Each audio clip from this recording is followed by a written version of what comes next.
All right, good morning, everyone. Welcome to the monthly Southside Wellness Coalition's hybrid meeting.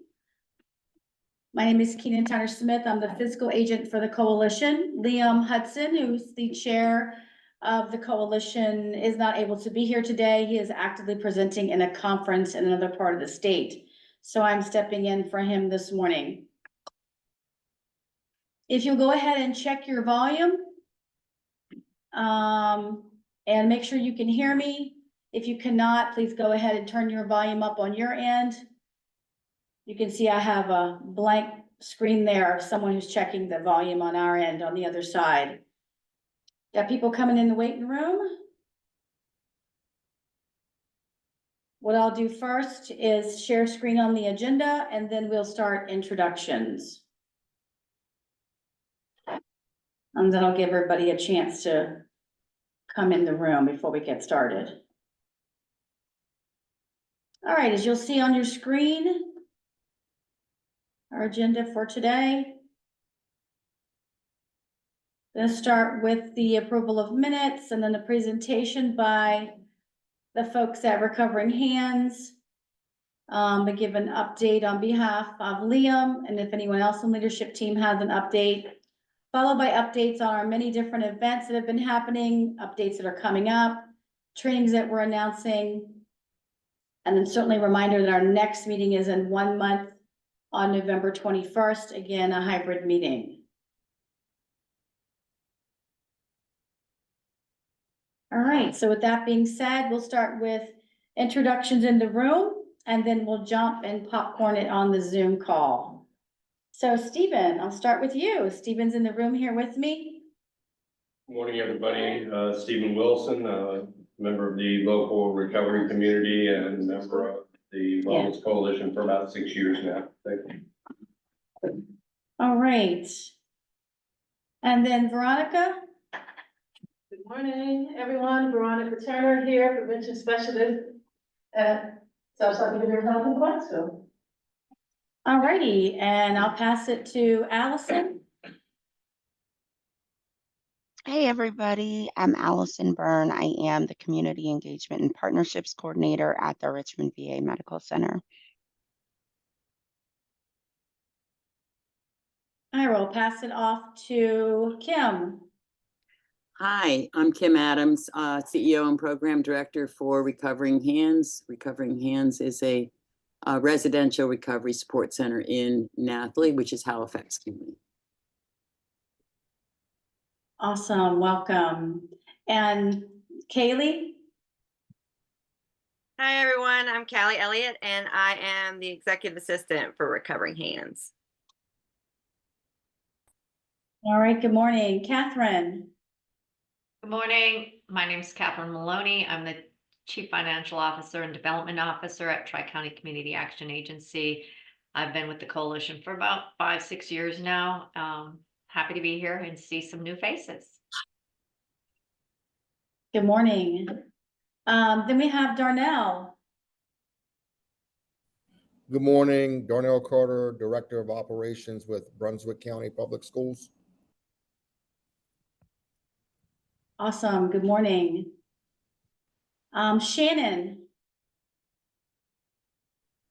Good morning. I'm Shannon Simpson. I'm from Virginia Tech. We have the Collaborative Opioid Prevention Education, and I'm the regional coordinator for that for the South Central Virginia. And I definitely need to get with you that's in Brunswick schools, pretty please. And lovely to be here. So thank you.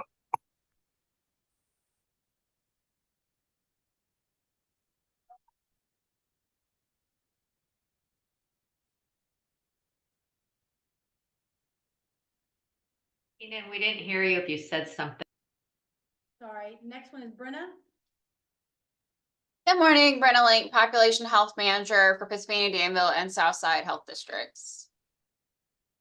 All right, good morning. And Elizabeth. Elizabeth Cobb, Community Engagement Manager, Girl Scouts Virginia Skyline. In your area, we cover Halifax, South Boston. All righty, good morning. I don't think I've missed anyone. We'll keep an eye on the waiting room.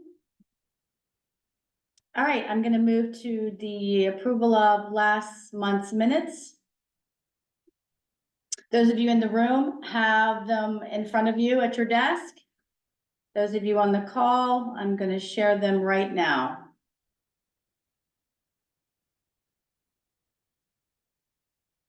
All right, fantastic. All right, so on the screen, you'll see last month's minutes, Thursday, September 19th.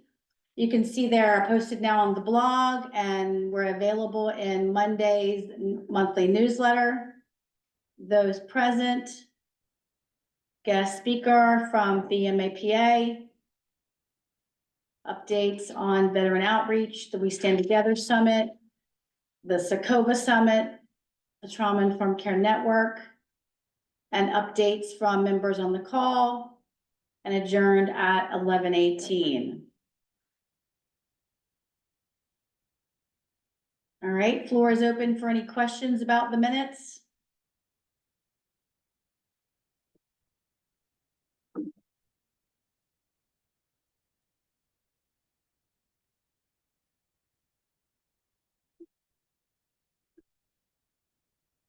I have no questions, but I will motion to accept the meetings from last month's meeting. All right, I'll second that. Stephen seconds. All right, so Catherine and Stephen.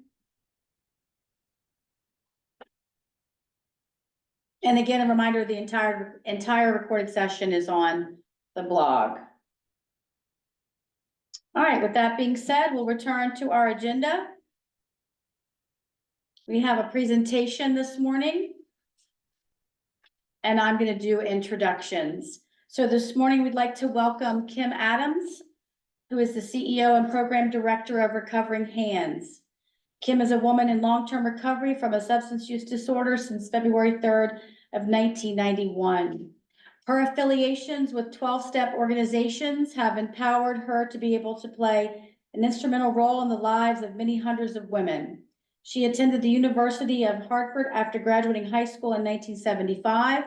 She has a background that includes art therapy, psychodrama trainings, and peer recovery specialist credentialing. Kim's background and former life experiences led her to her passion to help other women find a new way to live. She has also draws strength from and belongs to a women's leadership group that began at on-site workshops in Tennessee. Kim is also going to be joined by Callie Elliott. Callie is a former resident of Recovering Hands and for the past 4.5 years has been working alongside Kim. Over the years, she has proven incredibly capable and is wonderful with the women she works with.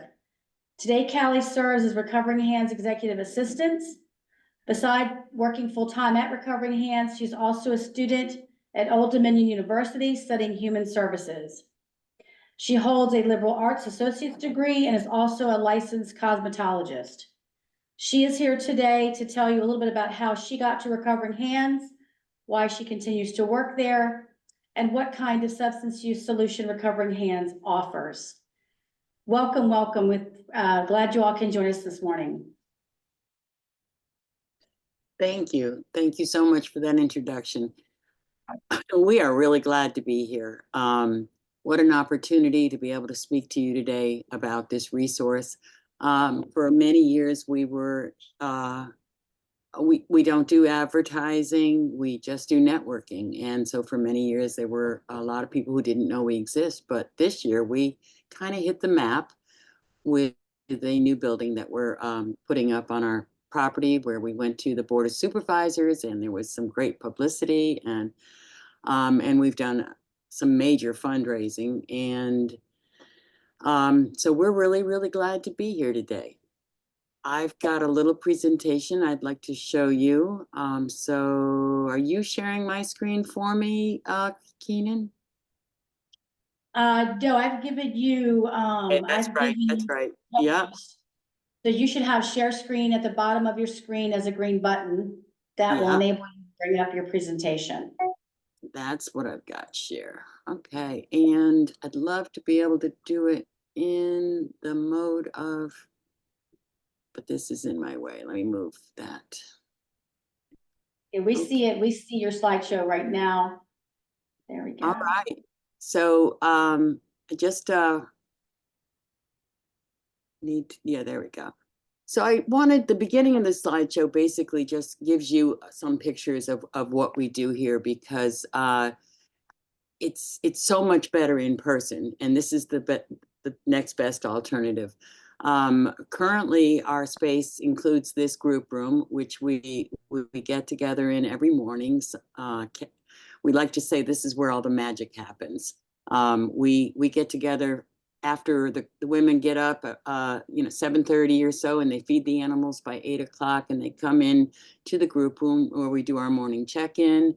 We go over assignments. We do our meditation for the day. We read some of our literature, and then we proceed on to doesn't let me just click the next slide. To our next activity, which we have 2 life skills every day. And then during our life skills program, people, they may be working with our horses in our equine therapy program, or they could be doing woodworking or making rugs or canning or any number of things that help them to learn how to work together, how to take suggestions, how to communicate their needs, mainly how to take suggestions. People coming into recovery seem to have lost some of their skills, and one of those skills is being able to take suggestions. And it also, in the end, builds self-esteem. That is one of our horses that we have had the longest. Her name is Ziva. She is a diva, and I think was aptly named.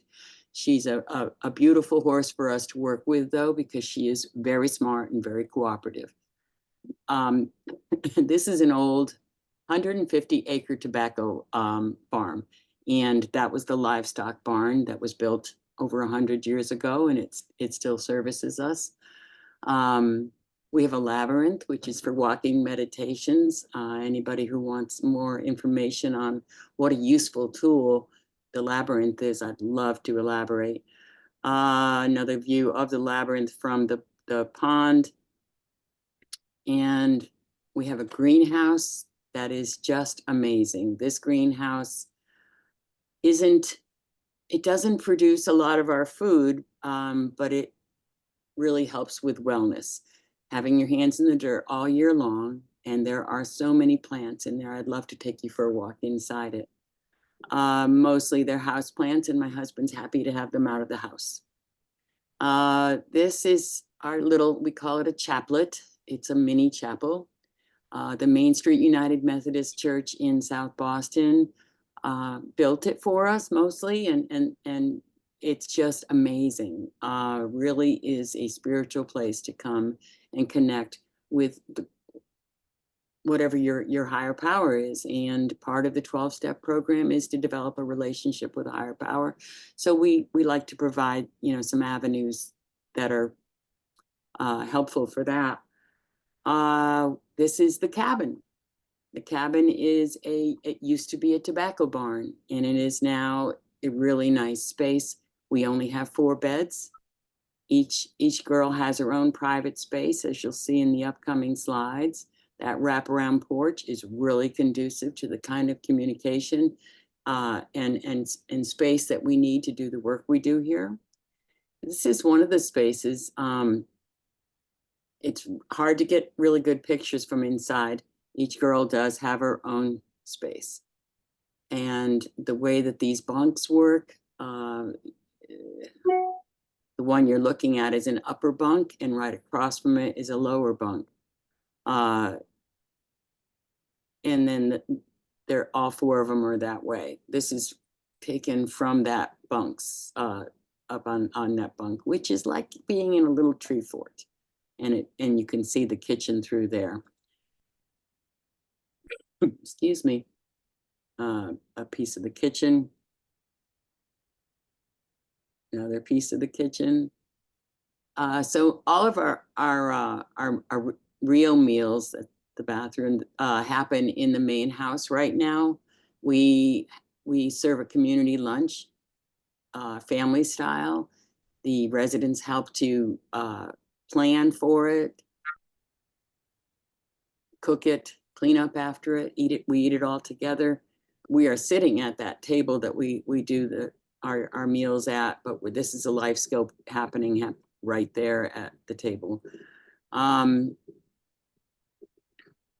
The gym, in the beginning, we have a yoga room, and it is awesome. You have to walk down the driveway out back. This is a 150-acre farm, and you get a little exercise in on the way to the gym. It's 3/4 of a mile, and then on the way back, you have that extra advantage of a cool down if you have used some of the gym equipment or just from the yoga. So I'm going to end the slideshow with this piece, just so that we can have a chance to tell you in our own words what we do. But the vision is to ensure women with substance use issues have access to optimal substance abuse residential support services. We are not your typical, okay, I'm gonna stop the share. Stop screen share, there we go. We're not a typical treatment center. We are peer support. We don't just tell the residents what they need to do when they leave us. We actually have them practicing those skills. So they've gone to a 90 and 90 meetings in 90 days. They've gotten a sponsor. They've begun networking. They don't have their phone for the first month while we establish what it's like to have a recovery network, and not, you have to break the ties from your old way of life before you're ready to start a new one. After 2 weeks, they get the Recovering Hand cell phone for half an hour a day, and they get to begin networking. During the first 2 weeks, they've gathered some phone numbers from the meetings they've been going to.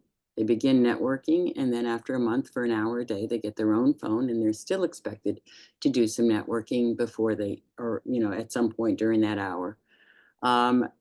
Practicing the skill of networking is crucial. If you're in a treatment center and you're learning that you're supposed to have a network, but you haven't begun to do it yet, you get out and you're like, now what? And you're a little scared of the idea. But if you've been doing it, if you've been practicing these skills for 3 months, which is the suggested time from SAMHSA, then you may still say, now what? But you know the answer to that. And I just got a little lost in what I was going to tell you next. So you start out every day in the group room, and then you've got the life skill. Then we get together for our lunchtime, and then there's another life skill, and then you've got the downtime for your phone calls if you're at that point in your program, and then you get ready for the meeting. We take people to an offsite meeting, 12-step meeting every day. We do both fellowships, and we also take them to church on Sunday. The program costs $3,000 a month, so it's a total of $9,000. We have we put a lot of focus on raising scholarship money, because by the time people come to us, they really don't have any means. So this year we did get a grant from the last 2 years. We've gotten a grant from Centera. They've helped a lot with our scholarship money, and we have private donors, and we're always looking for more. As a matter of fact, I have an appeal out right now I need a volunteer grant writer, because almost entirely we are funded by whatever we can come up with. I also am a member of the Virginia Association of Recovery Residences, and it's been quite a process. We've been a member since, I think, 2021, and this week I heard that they are actually going to help with our current resident. It's been difficult to meet the criteria that they've expected in terms of data. I think they're just trying to, have a database because statistics are a little hard to come by. And we are able to meet that criteria at this point. So we're finally getting some assistance from them. Thank goodness, because this third resident that we just had 2 graduate Sunday and Monday, and then this one that we have has absolutely no funding. So it's wonderful to have some assistance there. And I think that's all I want to share right at this moment. So I want to turn it over to Callie. Callie is amazing, as you heard from the introduction. And I'm going to let her tell you how amazing she is. Thank you. Thanks, Kim. No pressure there. Hey, everyone. Thanks for letting us do this. We've jumped through a lot of hoops to get here and for people to know about us. So a little backstory on me. Before coming to Recovering Hands, I came from jail before coming to Recovering Hands, right? I was facing 2 possession charges, had gone to treatment 2 times prior, both times Galax.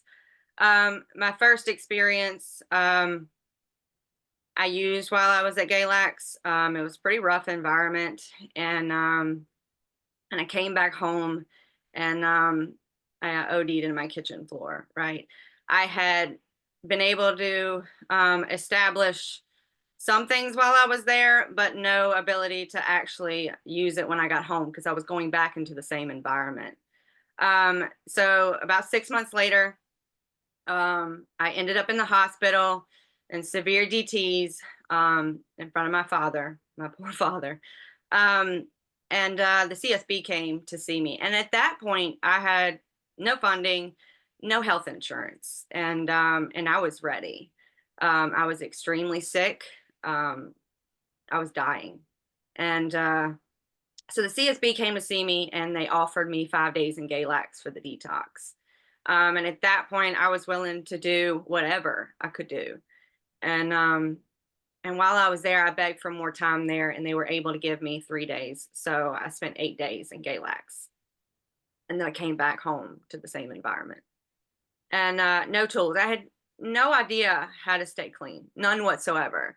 So I started using again shortly after that.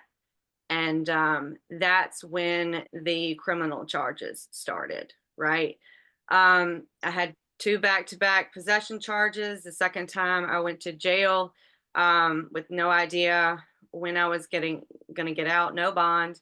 And when they finally went to court, they offered me pretrial and 6 months in treatment, right? And of course, at that time, I was absolutely out of resources. My parents were fed up with me. They were scared their daughter was going to die. And I knew I needed help, right? I knew it didn't matter at that point, like why I used or any of those things. I didn't come from a place of trauma. I didn't come from a bad upbringing. I have wonderful parents, great childhood. That wasn't my story. The reality is that I couldn't stay clean on my own. So the courts gave me a very short period of time to find a treatment facility. And I don't know if y'all know this, but there's no such thing as in treatment 6 months, really. And and even my pretrial officer, God bless her, she was trying to help me, and nowhere would take me clean. And if I had used, I'd have gone back to jail. So my grandmother found Recovering Hands in the newspaper. It was a story about one of our prior residents who had gotten clean, who is still clean today. And my grandmother told me about it. And I called Kim that day, and she told me about Recovering Hands. She was like, we have horses, we have a gym, we do yoga, and we have a life skill program. It's 150-acre farm. If anybody knows me, I love animals, right? More than people, really. And I was like, I don't care what I have to do. And I told my mom this. I said, I want to go there. And my mom made it happen, right? She took out of her retirement plan, but I was also able to access part of that scholarship fund, thank God. And I was able to do the 90 days there, right? And when I came, I was very beaten, very broken, didn't know myself at all. I didn't have low self-esteem. I had no self-esteem, right? I didn't even know how to be a woman anymore. And And the program Recovering Hands put me back together, right? So the same person I started out with at Recovering Hand wasn't the same person I left, right? I was able to take care of 1,000-pound animals. Somebody trusted me to do that, right? We got to make braided rugs and learn how to can, and we did crafts too. But the thing was is that I learned that I was good at stuff. That people wanted to buy my rugs, and I was good at that. Like, I learned how to cook again because I had learned, I had lost all those things in active addiction, almost on an animalistic level.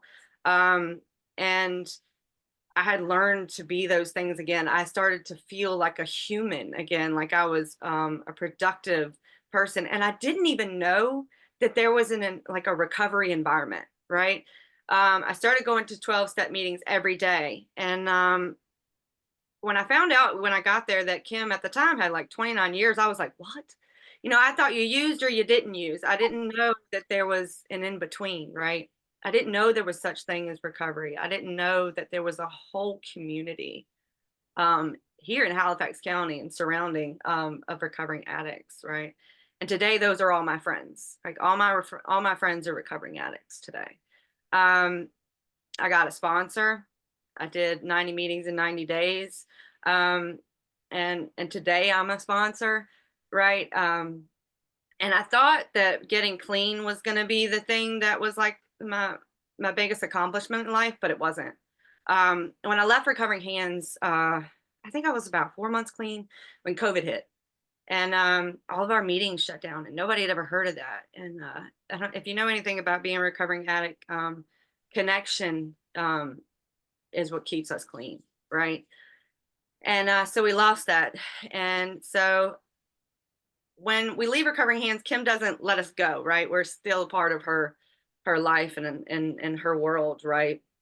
So she called me and I was like, I need to do my community service. And I was really isolated, and she was like, just come to the farm and do your community service here, right? And I never left. Like, it was kind of a known thing that this was the position for me, right? And when I got here, I got to be a part of not only like my own recovery, but like watching other women put their lives back together. Like I get to help them become mothers again, learn how to cook, build self-esteem, make resumes. I mean, what we do here is, I don't feel like I work, right? I don't feel like I have a job. I get to wake up every morning and do what I love. And then when the girls leave, I talk to them every day. So my phone rings a lot, but that's what we do here. We build connections, and I just had one tell me yesterday that just left that she has 2 job interviews. That's the things that I get to do today. I get to see these women become productive members of society. I get to watch them become mothers again, sometimes for the first time.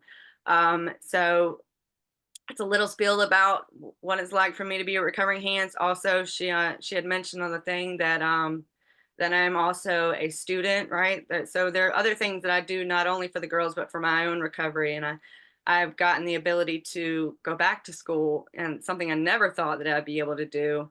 And ODU accepted me, and the very next day after, as of right now, I have a 4.0, right? That's crazy. And next month I will have 5 years clean. Thanks, guys. Thank you, Callie. All right, then. I really don't think Callie missed anything, and I feel like Callie missed anything. I feel like we have given you a good overall picture. I want you to come out and see the place sometime, and we would be glad to let you know when we have our groundbreaking ceremony for the new building, and we'll be giving tours anytime you want, but especially that day. It really is a great program. We have a very good track record as far as the women who come here. Our job is to plant seeds. We don't hold ourselves responsible for when somebody actually stays clean or when they relapse. We plant seeds. We let them know that these are the options. They get a chance to practice what it's like to be in long-term recovery while they're in this safe environment. And we, you know, it is a program of attraction, not promotion. And the attraction is it works. And what I do for them is not unheard of. It is basically sponsorship on steroids. What I do for these women, what was done for me in early recovery, and they learn how to stay clean, and it isn't just a book thing, you know. They learn from people who are actually staying clean.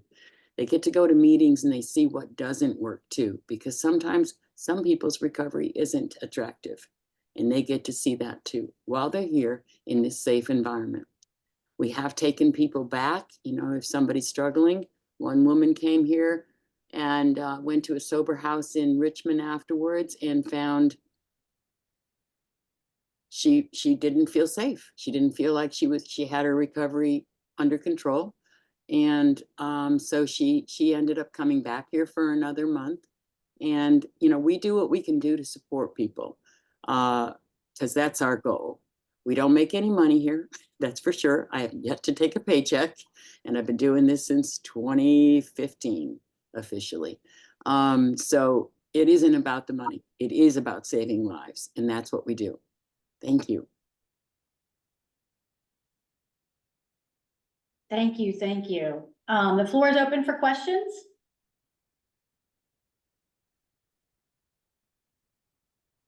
I don't have any questions, more like a comment. I think what you're doing it's phenomenal. It's absolutely amazing. Absolutely amazing. Thank you. All right, and their questions. Oh, I was going to say it's not a question; it's a comment that that I've been blessed to hook up with Kim out at her beautiful farm, and one of the things that that is amazing about the place is how peaceful and serene it is. It's almost another world out at her farm, and she has everything so well thought out. And one thing I don't think she really said was that she helps them reestablish a schedule, and that they had a very, very strict schedule that they stayed with that that really allowed them to reestablish order in their life. And that was one of the things that was very impressive to me. Thank you, Shannon. I don't think I could exist without a schedule.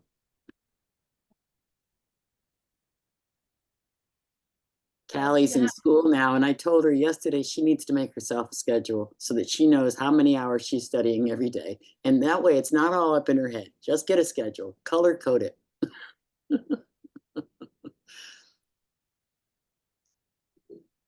all right, thank you all for the comments in the chat box. Anyone else? Anyone else? Questions or comments? I'd just like to make a comment. You know, in the past, been intimately entangled with recovering hands. And for those of you, if there's interest, if anybody's sitting on the fence on what's being done out there, please don't. I've spent a lot of time out there watching what they're doing. As a member of the recovery community, I'm also intimately familiar with what we do in order to recover, and they've got it going right. You know, it's grown. I run into the ladies at recovery meetings that are being, you know, taken out in the van or whatever vehicle they're using these days, and you can tell from people that are sitting there with maybe 30 to 60 days of time clean, what's coming out of their mouth is healthy language. And they didn't walk into that place with that language as part of their toolkit. So they're picking it up there.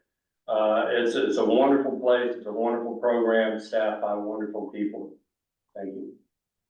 Thank you, Stephen.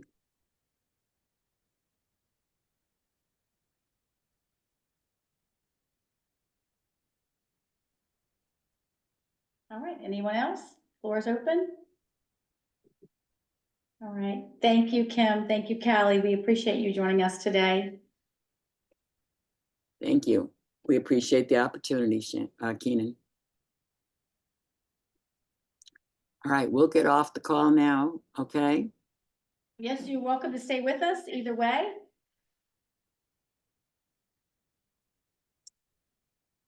right, the next item on our agenda is to let you all, any updates from the leadership team. Liam is participating in a DBHDS conference today, so he will not be able to join us.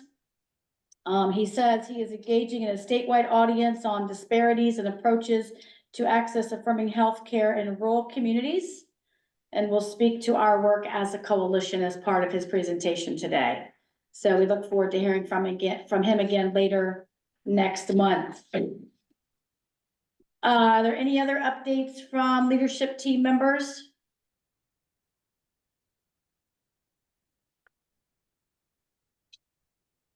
Jeanette, any updates from your end?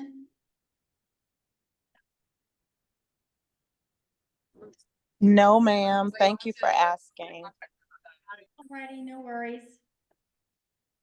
No worries. All right, then we'll go to an update from the Trauma Informed Care Network. To share that, as you saw in the newsletter, the Passport to Wellness event that was held last month on the 21st was very successful. We have many different partners there joining us, sharing information about the Trauma Informed Care Network, along with the other partners that were there during the Autumn Jubilee in Chase City. Let's see, update from the COC. I don't see Elena on the call. Catherine, do you know if there's an update from the COC? No, I do not. Sorry about that. No worries.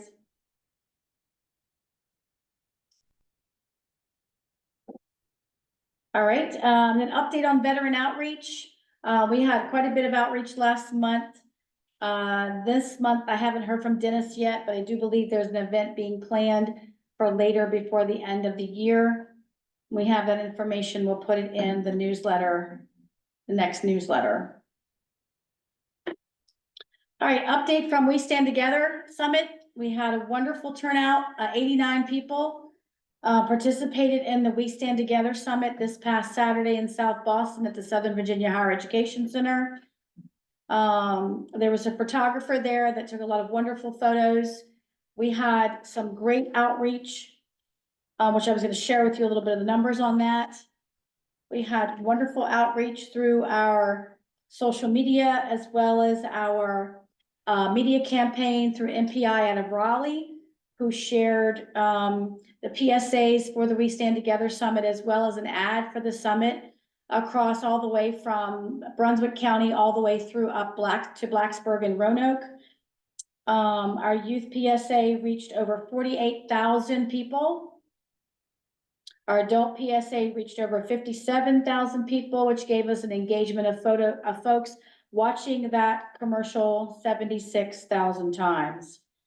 In the actual summit analytics, meaning that only folks who looked at our campaign for the summit and the on Instagram, Facebook, and LinkedIn, total reach was 27,000 folks interacted with it. Over 55,000 actually watched it, and then 412 actually engaged with the actual commercial to click and find information about how to attend the summit. So super excited. Again, like I said, we had close to 100 people that attended the We Stand Together Summit this past weekend. Please look for lots of pictures and information about it on our blog, on our social media, as well as in next month's newsletter. And then also to tap onto that, on Monday of next week, Liam will be making a presentation at the Community Coalitions of Virginia Summit on behalf of our coalition about the We Stand Together campaign, what we've done in support of that over the last number of years, and certainly approaching these coalition partners in the state to look at and consider being a part of the We Stand Together campaign. Okay, any questions or comments so far on the updates?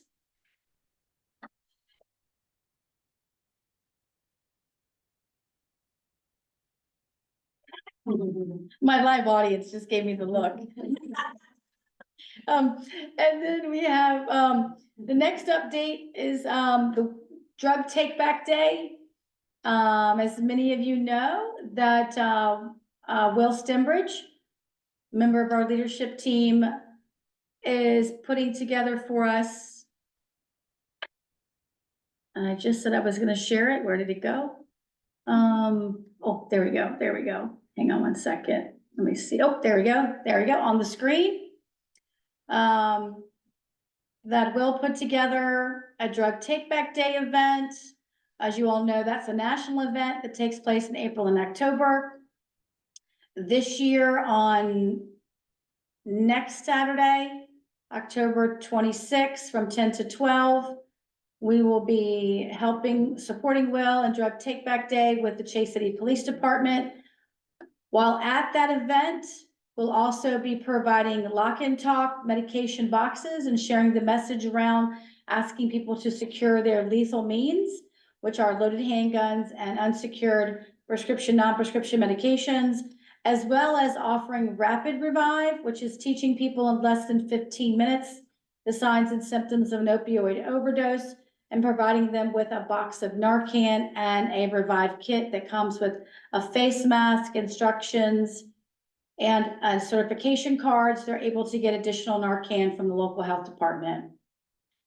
So hopefully, we hope that many of you will join us again next Saturday for Drug Take Back Day, or to participate in a Drug Take Back Day location in your area. We also currently have a commercial running that has been sharing across the region, the permanent drop box locations that are in our 3-county area in case you cannot make the event on October 26th. Any questions about that event?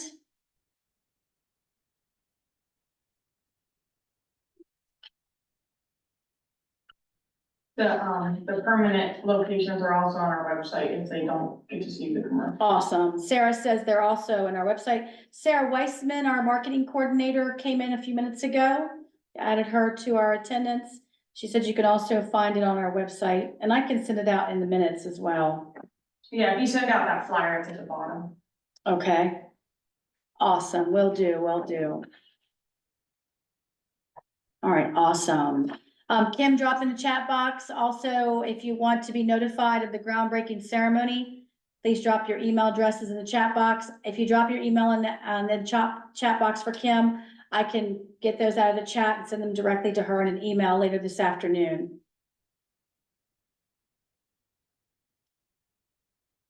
All right. Awesome. Thank you. Thank you. All right. A couple of items to share as well.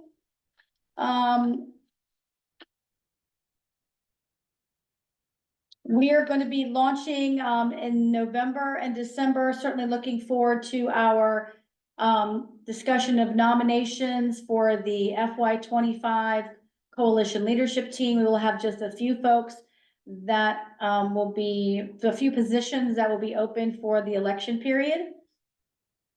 Also, what typically happens over the course of every 2 years for our funding, we'll be launching the Coalition Readiness and Effectiveness Assessment to our coalition members. We'll be launching that sometime in early January, from January to April, encouraging all of our current coalition members and supporters to complete a survey from the state of Virginia, asking you questions about the development and progress of our coalition. So please be looking for that. We'll be developing a campaign around that in the coming months.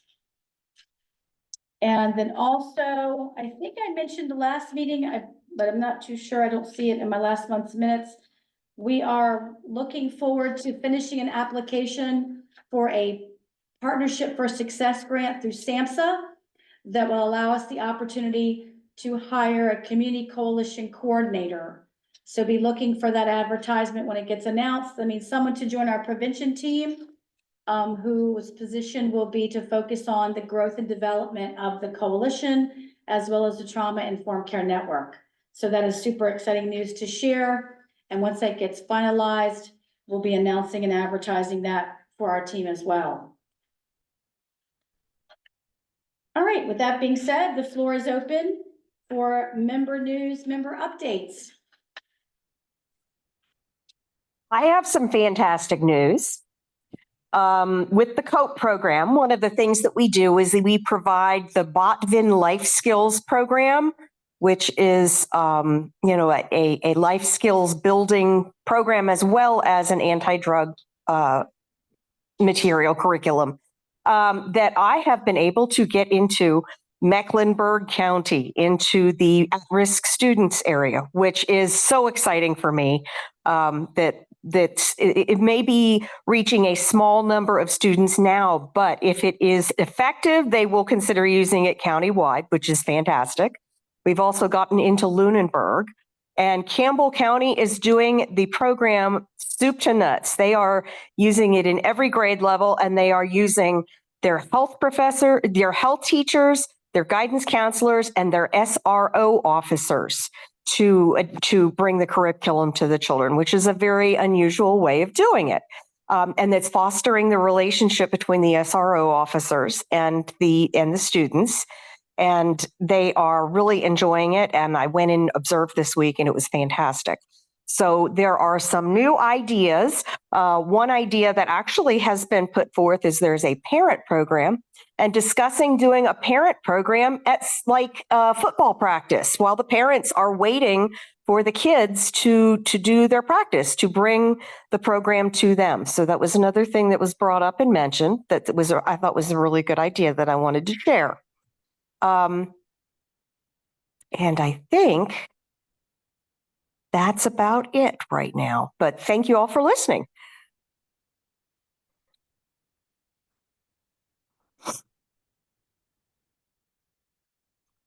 Hey, everybody. I just had a couple of updates kind of from the veteran side of things. I wanted to share a couple of resources, and I will put them in the chat. One is that we have a revamped website for the National Veterans Financial Resource Center, and it's sort of a one-stop shop for everything related to veterans and how to manage their finances, how to get out of debt, different tools and opportunities that are available to veterans. And it's really cool because it's sponsored by the National Office of Mental Health and Suicide Prevention. We all know that financial kind of freedom, financial stability is a big factor in terms of keeping people from having suicidal ideation or suicide attempts. So I put that in the chat, and then I'm going to share another PDF, which is just a listing of some of our newer mobile mental health apps that we have available for veterans as well. iPhone or, any other kind of phone, they're all available in the App Store. There are apps for PTSD. There are apps to help with sleep, smoking cessation. So just kind of overall whole health. So I will drop that in as well. Thank you. Awesome. Thank you so much. Yes, please drop those in the chat so I can send them to Ellen to post for us, and then also to put them in the minutes as well as in the newsletter. Will do. Thank you. Awesome. Thank you so much. Okay. Other member updates?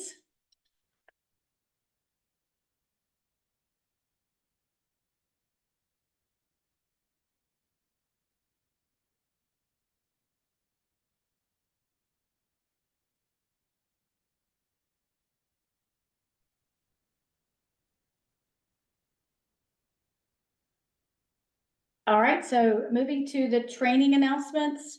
As you've probably seen on our social media, we have an adult mental health first aid that we're hosting at VCU CMH. It's on November 5th. The folks in the class have launched their pre-coursework, but there are many seats still available. So if you'd like to come on election day and take adult mental health first aid at VCU Hospital with us from 8 to 4 o'clock, which is provided, you also get provided a no-cost lunch from the hospital as well. Please email me or call me. Be glad to add you to the adult mental health first aid class on November the 5th. We still have 2 virtual revives remaining for the month of November and December. If you'd like to be able to take revive training and then have Narcan delivered to you, we're having 2 lunch and learns in November and December. And then many members of our team are be traveling this coming Sunday through Tuesday to Roanoke to participate in the Community Coalitions of Virginia Summit, where we get a chance to hear about the work that many other coalitions are doing around the state. And as I mentioned earlier, our coalition will be featured because Liam will be sharing information about our participation in the We Stand Together Summit for those who identify as LGBTQIA. And then also for next weekend, as I already mentioned, Drug Take Back Day with Will in Chase City. We're also going to be hosting a Revive training with the Southside Medical Services Corps at the Substance Abuse Prevention Walk in the town of Alberta.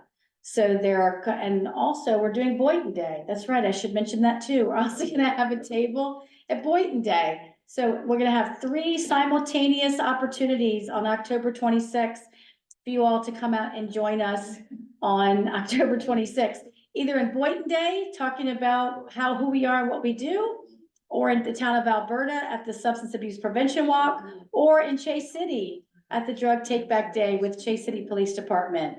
So 3 different opportunities to come out and join us and participate in community outreach and educating people about all the various good works that we're doing.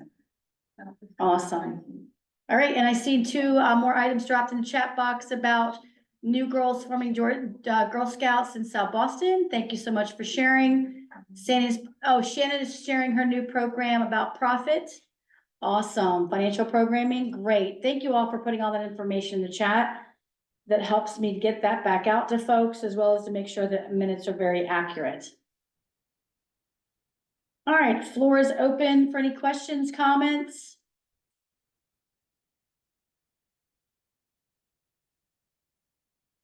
I said that, the owl went, I remember on you guys. The owl's my little buddy. He's looking out for me.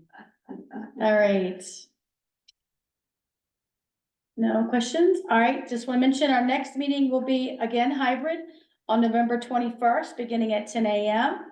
The meeting link went out in today's agenda and will be again posted on the blog.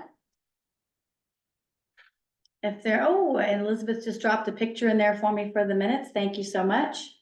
That was assisting those in recovery. I can read that to you. Hang on. I'm sorry, you guys can't see that very well, can you?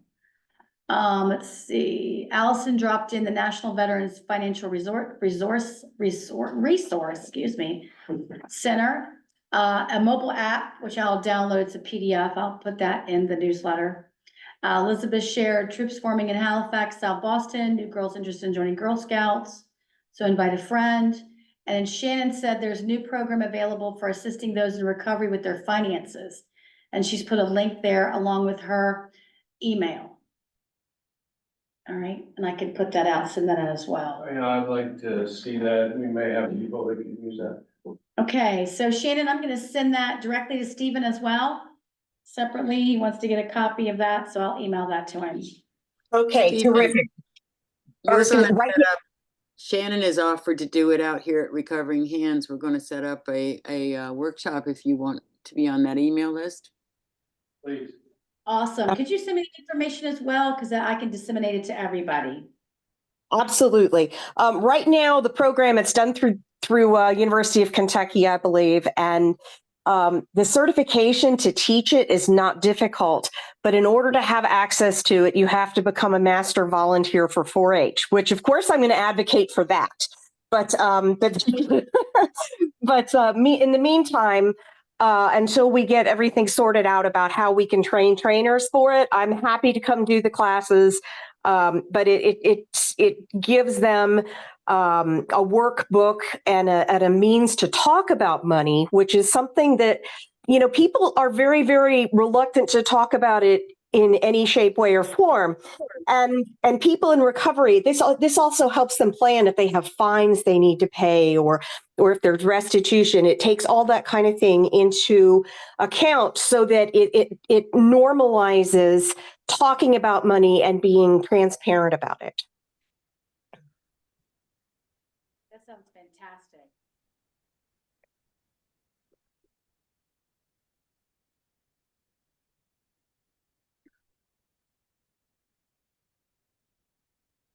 All right, awesome. All right, anyone else? The floor is open.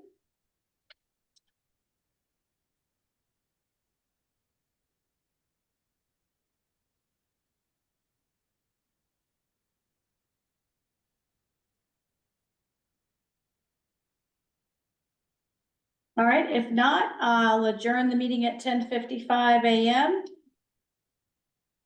Hope you all have a beautiful day.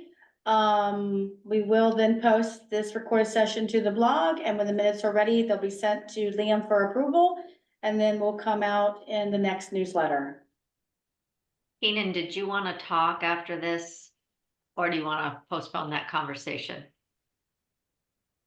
That I text you about? Yes. Yeah, let's just chat in a little bit. I've got to do something. Okay. Give me a holler. Thank you very much again, Thanks, everyone. everybody. Bye-bye, and thank you. All righty, bye-bye. Thank you.